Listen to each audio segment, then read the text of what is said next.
Halo guys, selamat kembali di Republik Rupiah. Hari Senin lagi kita lanjut tutorial analisis on-chain Bitcoin. Episode yang ke-6, kali ini tentang membaca gocekan BTC. Langsung aja yuk, let's go.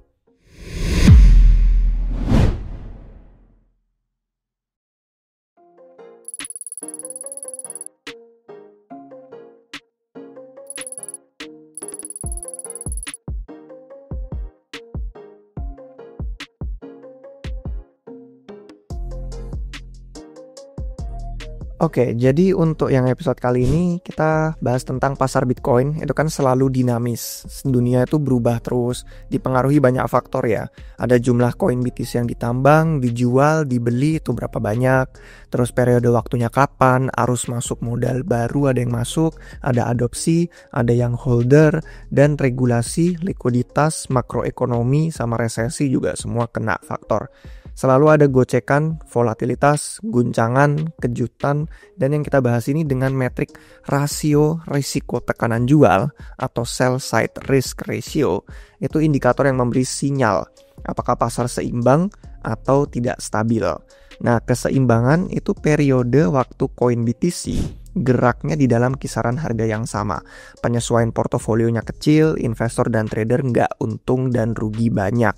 Kalau ketidakstabilan itu periode waktu di mana investor mengambil keputusan yang besar banget, volume untung dan ruginya banyak. Mereka percaya tren pasar bull atau bear itu nggak bertahan lama. Nah, kita seperti biasa pakai Check On Chain sebagai website tempat analisis on chain, metriknya tersedia. Untuk yang hari ini di bagian profit and loss kalian bisa ngeliat di sini sell side risk ratio dan nyambung sama yang realized profit dan loss di sini. Karena konsepnya ini menggabungkan volume yang realized profit dan realized loss setiap hari itu ditumpuk, kita lihat di sini, yang mana lonjakan besar itu cenderung terjadi tepat antara di top atau lonjakan waktu di bottom siklus. Jadi itu dari yang sebelumnya sampai yang sekarang juga lonjakan itu selalu di top atau di bottom ya. Untungnya besar, ruginya besar. Di top untungnya besar, di bottom ruginya besar. Jadi ini titik perubahan di mana investor mengambil keuntungan atau kerugian dalam volume gede, dan sebaliknya waktu pasar itu tenang dan membosankan, waktu sideways itu biasanya volume realized profit loss jadi kecil. Dan sering beberapa minggu atau bulan itu nggak terjadi banyak hal, dan volume kecil profit and loss ini artinya pasar relatif lebih stabil. Volume kalau besar itu tidak stabil. Nah, tahu besar kecilnya dari mana itu kita bandingin realized profit dan loss dengan ukuran realized cap-nya Bitcoin. Ini kembali ke episode 1 tutorial analisis on-chain pertama. Kalau belum nonton itu wajib kalian tonton. Nah, 3 hal inilah, realized profit, realized loss, dan realized cap yang menjadi sell side risk, risiko tekanan jual. Dan ini sebenarnya metrik yang awalnya dikembangkan tahun 2022 sama orang namanya Mikolai. Rasionya tuh simple, gabungan dari realized profit dan loss tadi dibagi ke realized cap. Jadi untung ruginya sebesar apa dibagi ke ukuran pasar Bitcoin lagi sebesar apa. Semakin banyak investor jual koin yang dibeli jauh dari harga sekarang, itu semakin besar tekanannya dalam gerakan pasar. Nah, kita sebut sell side risk ratio karena ya memang yang investor udah megang koin itu kalau misalkan lagi bullish kadang percaya wah ini tren bullnya nggak bakal bertahan lama. Kalau lagi bearish percaya ini nggak mungkin bearish terus selamanya. Jadi mereka bakal jual koin sesuai risiko yang mereka rasa untung ruginya ini kayak udah terlalu besar deh. Jadi selama bull market kalau misalkan kita ngelihat itu holder pada take profit. Keuntungannya gede banget dan koin yang dijual akhirnya bakal melebihi demand. Dan itu terbentuklah top lokal dan bottom yang lokal. Seperti yang kita bisa lihat, risiko tekanan jual tinggi selama periode ini, tinggi selama periode bottom, tinggi waktu top, waktu bottom. Ini sinyal ketidakstabilan pasar. Dan kemungkinan bahwa ya kalau di bull market ya, itu berarti uptrend mendekati puncak akhirnya. Uptrend mendekati puncak akhirnya.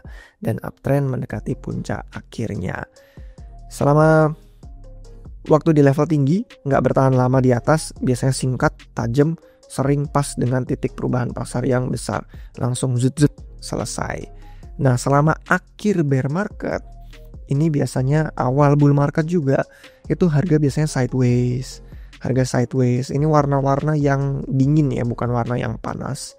Dan ini biasanya bertepatan sama profit dan loss yang mereda. Makanya sell side risk ratio-nya di bawah. Dia bener-bener nggak banyak untung, nggak banyak rugi, investor jadi nggak minat, makanya keluar dari pasar. Karena untungnya segitu-gitu aja, ruginya segitu-segitu aja, gerakan harga sideways nggak kemana-mana, yang pada beli dan transaksi koin juga harganya ya di situ-situ aja. Pasar akhirnya stabil, tapi biasanya butuh waktu beberapa bulan. Gerakan besar yang selanjutnya tuh harus ada pemicu, harus ada narasi baru yang besar. Makanya sell side risk ratio ini risiko tekanan jualnya rendah. Nah, contoh analisis pasar kita sekarang ya, itu risiko tekanan jual di level yang cukup rendah. Ini kita rada zoom in dikit ya, ngelihatnya lumayan rendah dibandingkan sama top siklus yang sebelum-sebelumnya. Artinya profit coin yang dijual itu belum cukup besar untuk melebihi demand baru yang masuk. Jadi all time high Bitcoin yang kemarin baru dicetak itu masih cukup sehat. Sejauh ini jadi berguna ya pakai sell side risk ratio dalam analisis. Nilai tinggi dan trennya naik itu sinyal tidak stabil.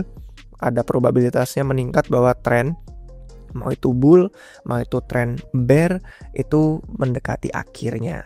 Waktunya untuk berubah, waktunya guncangan. Nah, kalau nilainya rendah dan trennya itu turun, berarti sinyal pasar lagi seimbang, sideways gitu-gitu aja. Sinyal keseimbangan meskipun memang butuh waktu lama ya kan, sideways membosankan, tapi tandanya volatilitas tinggi akan segera datang di depan mata ini, rezim baru. Nah, kalau sell side risk ratio ini yang standar ya, seluruh pasar, semua koin dihitung realized profit dan loss-nya, metrik yang bagus untuk secara keseluruhan aja kita zoom out, analisis intinya apa dapat. Tapi ada varian yang berbeda, varian jangka panjang, yaitu sell side risk ratio yang long term holder. Nah, yang ini biasanya paling aktif di ekstrim siklus, terutama waktu TP besar selama bull market. Risiko tekanan jualnya ini terbaik dalam mengenali tekanan jual yang paling berat. Kalau semua orang merasa bullish banget, tapi yang long term holder udah merasa ini nggak sustainable, akhirnya bakal melebihi demand, ketahuan. Sebaliknya juga kondisi waktu pasar tuh lagi seimbang, waktu varian long term holder ini semakin rendah ya, semakin kuat dia ya udah nge-hold aja koinnya, nggak tertarik untuk jual, mau itu untung mau itu rugi, menambah kemungkinan bull market akan segera terjadi di depan mata.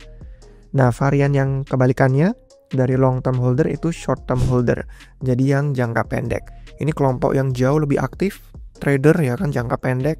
Risiko tekanan jual mereka juga lebih cepat geraknya, lebih rame, tapi jadinya lebih responsif juga.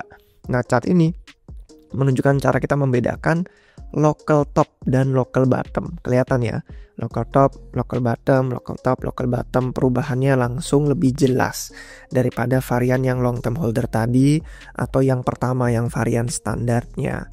Nah, varian short term holder ini juga menandakan kalau sangat rendah, itu berarti pasar lagi seimbang, sideways gitu-gitu aja, untung ruginya nggak gede, dan gerakannya cenderung singkat, cenderung tajam, karena trader jangka pendek itu kan duitnya sementara, cepet, langsung, antara scalping atau trader harian. Intinya ini lebih berguna untuk analisis tiap hari, karena definisi local top dan local bottom itu lebih akurat.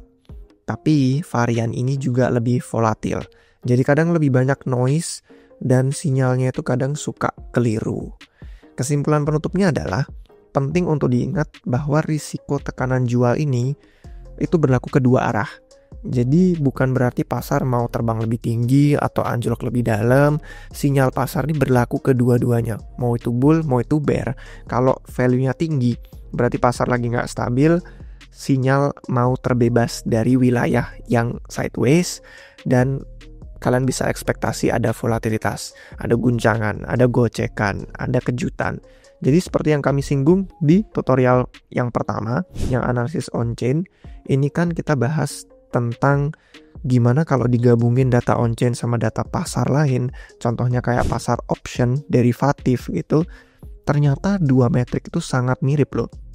Jadi sell side risk ratio kita gabungin sama pasar option, itu volatilitasnya sangat mirip.